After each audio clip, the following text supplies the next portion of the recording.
Les vraies voix, Frédéric Brindel. C'est quoi ça? 17h30, oh, ça parle dans le studio. Et oui, vous êtes repris par les micros, chères vraies voix. Des vraies voix déjà très en jambes. Corinne Tapiero est avec nous, Philippe Bouriaki et puis Ala Oukili. Bon, vous l'avez vu, on a déjà fait 2 questions coup de cœur tour de table et on est à fond. Là, je pense que ça va être le cas. Vous êtes les bienvenus, auditeurs de Sud Radio, sur le compte Twitter et Facebook. Vous dites ce que vous pensez de cette question qu'Aurore Cachia, notre responsable réseaux sociaux, vous a écrit sur le lien. Les saccages, activisme politique, hashtag.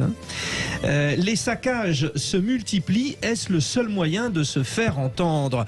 En pleine sécheresse, 2 réserves d'eau ont été sabotées dans le sud de la Vendée. Résultat de la protestation des activistes opposés au stockage d'eau. Jusqu'où sont-ils capables d'aller? C'est très violent, disons-le. En mars dernier, ces activistes avaient notamment intercepté et vidé un train de blé, croyant s'attaquer à une cargaison de soja. Bref, les saccages qui s'en suivent, des saccages de culture expérimentale. Alors, pour nous éclairer sur cette question, nous allons déjà recevoir Marc Lomazy, journaliste, ancien rédacteur en chef adjoint du Parisien, auteur de Ultra Ecologicus, les nouveaux croisés de l'écologie aux éditions Flammarion. Bonsoir Marc Lomazy. Bonsoir. J'ai volontairement voulu mettre un petit peu sous le signe de l'hexagone de Renault. On est un peu dans cette lignée un peu anarchiste là, avec ces saccages de l'activisme écologique. Alors, c'est pas nouveau que les écologistes soient très actifs, voire activistes. On se souvient des coups d'éclat de Greenpeace et d'autres, ou des faucheurs volontaires de José Bové. Là, ce qu'il y a de nouveau, c'est que on a affaire à une nouvelle génération de militants écologistes qui sont plutôt jeunes, qui sont ceux qu'on a appelés la génération climat de Greta Thunberg, et qui pensent que effectivement, si on n'agit pas tout de suite et très fort, on va vers la fin du monde.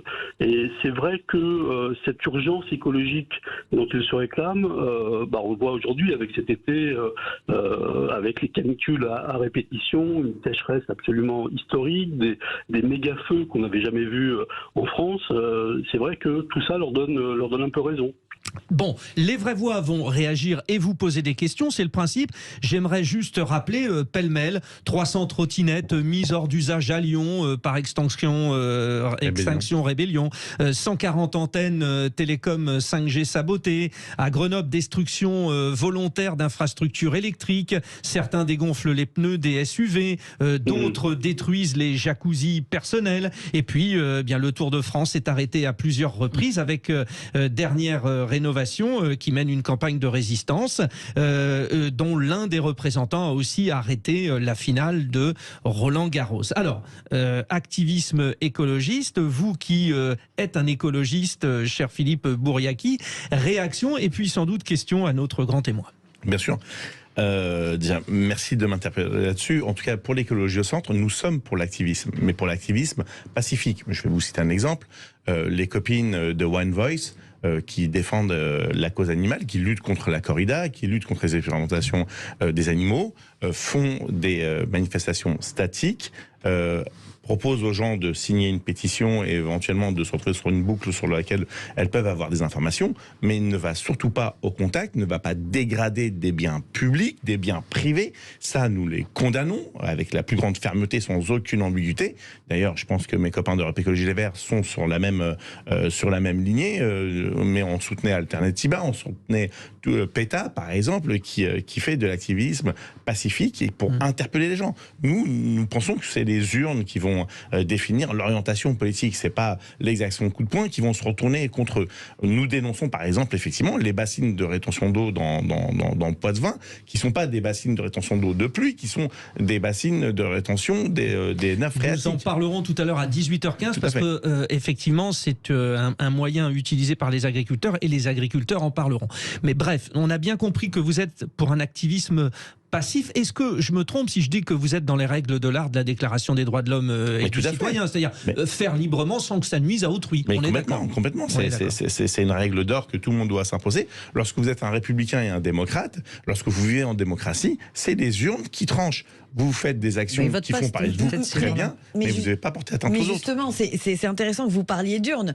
On parle de la génération climat que vient de citer Marc Lomasi, et c'est justement une génération qui fait défaut quand on les appelle à voter. Et c'est là où je veux en venir en posant la question à notre grand témoin, Monsieur Lomasi. Est-ce que vous ne pensez pas que cette génération dont on dit qu'elle est atteinte d'éco-anxiété et qui déserte les urnes a finalement anti-système et considère que l'éco-sabotage, on ne va pas parler d'éco-terrorisme notamment en France, même si ailleurs la question commence à se poser, est-ce que l'éco-sabotage n'est pas aujourd'hui l'action politique suprême pour cette génération qui ne croit plus en un système d'élection démocratique tel que le connaît ou l'a toujours assumé l'Occident? Alors, chers vrais voix, faites attention à vos micros, n'hésitez pas à les couper si voilà. Et donc réponse de Marc Lomasi. Alors moi, l'enquête que j'ai menée montre que les jeunes qui se sont engagés dans ces actions en faveur du climat, ça avait commencé avec des marches plutôt pacifiques. Vous vous souvenez des grandes marches pour le climat. Ils avaient essayé ensuite de se rapprocher à l'époque des Gilets jaunes. Tout ça n'avait abouti à pas grand-chose.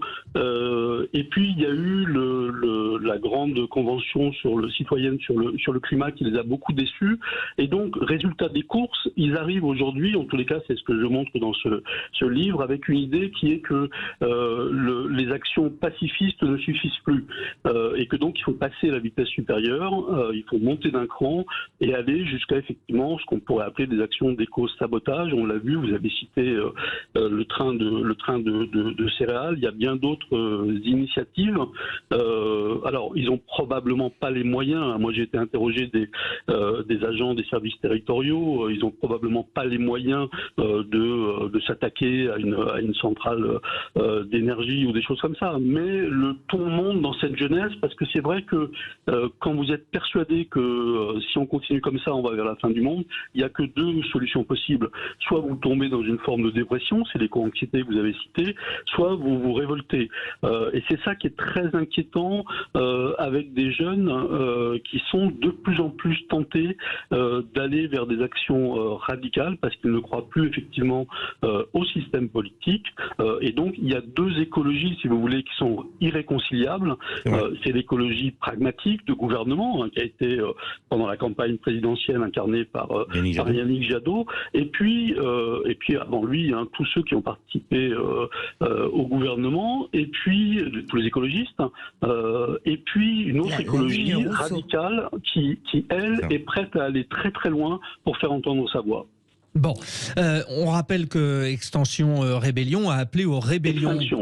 Extinction Rébellion a appelé aux rébellions Day, et 6000 participants étaient présents, selon les organisateurs, sous l'égide de la désobéissance civile non violente. Donc ça veut dire que ça mobilise, et c'est quand même à prendre en considération. Corinne Tapiero. Moi, je constate que la jeunesse qui a l'impression de prendre en main son destin est très empreinte de violence. Et cette violence, elle est verbale. Ils ne supportent plus le débat, ils ne supportent plus quelqu'un qui pourra avoir un avis contraire. Et ça, c'est particulièrement inquiétant. Ce qui est surtout inquiétant, c'est qu'effectivement, ils ont un outil, comme vous l'avez dit tout à l'heure, là, c'est d'aller voter, ce qu'ils ne font pas, parce que l'offre politique écologiste n'est pas satisfaisante. Et moi, je suis de ceux qui pensent que l'écologie ne peut pas appartenir à un seul parti. L'écologie, elle doit être transversale à toute action politique. Et elle ne peut pas être l'apanage de certains, parce que on y retrouve des personnalités extrêmes qui sont plus anarchistes et extrémistes rouges que vertes, parce que la réalité de leur écologie, moi je les ai jamais vues, puisque vous parliez de Sandrine Rousseau, je ne sais pas ce qu'elle a fait, à part nous parler de son mari déconstruit, quelle était son action concrète en faveur de l'écologie. On a quand même quelque chose qui pour moi me semble extrêmement dangereux de la part de ces jeunes, outre la violence, c'est le mépris de la vie des autres. je ne dis pas qu'ils aient tué quelqu'un, attention, c'est pas du tout mon intention. Non, mais il y a le mépris, certaines agressions physiques, voilà, par exemple, des agressions physiques sur les professionnels de la filière bois. Voilà, sur la filière bois. On a aussi eu des opérations contre des boucheries, etc. Et les fameuses libérations d'animaux qui finissent avec des milliers d'animaux qui meurent, notamment les et ce qui est très gênant, c'est qu'ils ne se rendent pas compte qu'ils portent atteinte d'abord à un pan de l'économie et à certains entrepreneurs, certaines entreprises, et en faisant ces actions, ils portent atteinte à leurs concitoyens. Parce que lorsqu'on prive un concitoyen de son emploi, parce qu'on a saccagé son lieu de travail ou qu'on a dévasté les champs même expérimentaux, moi je trouve ça extrêmement gênant. Et ça m'interpelle presque plus que leur combat. Parce que leur combat ne peut pas être juste dès lors qu'ils méprisent les autres à ce point. Marc Lomazy, dans un instant, on va revenir vers vous, mais vous connaissez le principe, 0826 300 300, nos auditeurs interviennent. Nous partons vers Perpignan. Mohamed est avec nous. Bonsoir Mohamed. Bonsoir à vous, bonsoir aux auditeurs et à vos invités. Une réaction donc vous sur cette question, c'est le seul moyen, non? Oui. De saccager, non, je pense qu'il y a d'autres moyens. Déjà, je vois que les écologistes sont au gouvernement, je crois qu'il y a des propositions de loi à faire, il y a des voilà, et je crois qu'il y a ça. Puis peut-être trouver des solutions, je pense par exemple à l'irrigation. Je crois que la jeunesse c'est de déposer des brevets, innover. Et je crois que c'est ça, surtout, comment vous voulez évoluer, c'est si vous saccagez, si vous proposez rien à côté. Je crois que ce qui est intéressant, c'est de proposer. Voilà, je crois que saccager, détruire l'emploi des autres, ou alors je vois comme un petit peu ce train de blé ou de maïs, je crois que c'est... Oui, qu'ils ont pris pour un train de soja, en fait. Ouais. Voilà, je veux dire, c'est inutile. Bon. C'est trouver une autre façon de pêcher, trouver une autre façon de peut-être de rouler, déposer des brevets, bon, je crois que c'est ça. Et puis et peut-être aussi aider un peu le reste de la planète à évoluer autrement. En fait, moi, ce que je retiens et ce qui me touche, Mohamed, ce que vous venez de dire, alors vous êtes plutôt à l'unisson avec ceux qui participent à la consultation parmi les auditeurs de Sud Radio. Vous dites non, ce n'est pas le meilleur moyen pour se faire entendre. Le seul est à 80%. Donc on est bien d'accord. Mais vous dites finalement qu'ils ont en main la possibilité de faire des études, de travailler à la recherche justement pour un monde meilleur. Et ça, c'est le message. Merci Mohamed pour votre point de vue. Je reviens vers vous, Marc Lomazy. Donc, je vous le rappelle, notre grand témoin, journaliste, ancien rédacteur en chef du Parisien, auteur de l'Ultra Ecologicus, les nouveaux croisés de l'écologie. Quand finalement on a ces jeunes là, activistes climatiques, alors on en connaît quelques-uns, Cyril Dion pour le mouvement Colibri, il y a Camille Etienne, Lucie Pinson, Adélaïde Charlier, Victor Noël. Ils sont dans un combat qui est le combat de la jeunesse, avec des mots, mais qui a peut-être été dopé par cette réussite médiatique de Greta Thunberg. Chacun maintenant peut-être se dit aussi, le seul cri normal et naturel de l'adolescent qui était confiné à l'environnement de sa famille, grand maximum, aujourd'hui peut être mondial. C'est ça aussi ? Bien sûr, cette génération climat, c'est d'abord une génération internationale, un mouvement de jeunes international avec différentes formes. On a parlé d'Extinction Rebellion, on a parlé d'Alternativa, on a parlé il existe en France une branche française du mouvement de Greta Thunberg. La particularité en France, c'est que ils sont effectivement beaucoup plus proches de l'extrême gauche et du mouvement anarchiste et libertaire que ne le sont peut-être d'autres mouvements de jeunes à travers le monde. Et il y a une chose qui est aujourd'hui extrêmement frappante et en même temps extrêmement préoccupante, c'est que vous avez sans doute noté que dans toutes les grandes écoles françaises, que ce soit Sciences Po, Supagro ou Supagro Paris et d'autres grandes écoles, y compris Polytechnique, il y a aujourd'hui des mouvements de jeunes qui se lèvent et qui refusent d'entrer dans le système de production ou de travailler au service de multinationales. Et donc là, on voit bien qu'il il va y avoir un choc des générations, parce que les nouvelles élites françaises sont très empreintes de cette urgence écologique dont on parlait, et donc il y a cette lutte entre cette jeune génération d'activistes écologistes et puis ce qu'on va appeler les boomers qui tiennent encore les rênes du pouvoir, hein, c'est dans le look-up, hein. C'est vraiment ça. Et donc il y a un certain nombre de ferments aujourd'hui en France, à la fois à la base avec ces jeunes activistes et puis parmi les élites avec ces jeunes diplômés des grandes écoles, qui fait que on va aller vers des confrontations idéologiques et probablement assez violentes sur le terrain. Ala Oukili. C'est très intéressant que vous évoquiez ces étudiants qui ont d'ailleurs beaucoup fait parler d'eux aux remises de diplômes en fin d'année universitaire et qui effectivement ont tenu des discours totalement à l'opposé de tout ce qu'ils ont appris pendant 3 ans.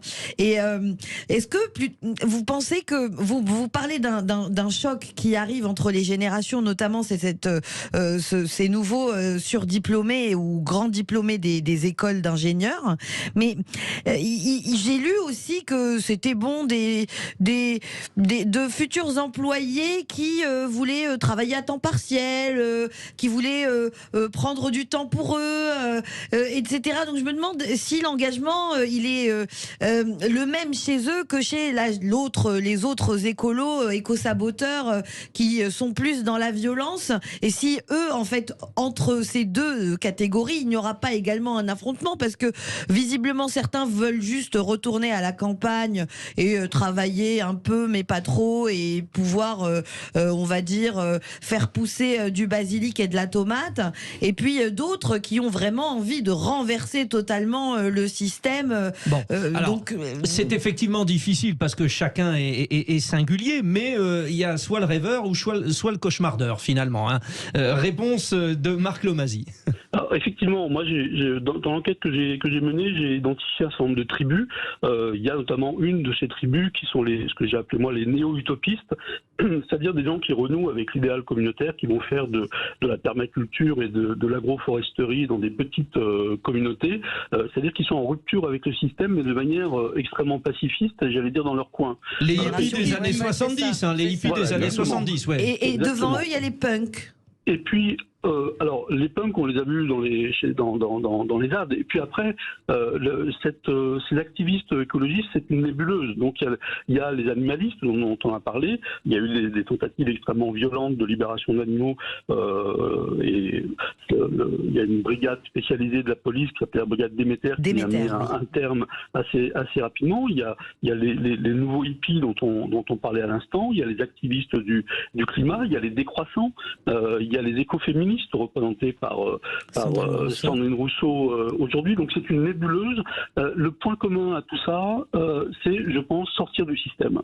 C'est ça vraiment le point commun. Chacun a son idée et ses moyens d'action pour y parvenir. Mais c'est bien ça l'idée.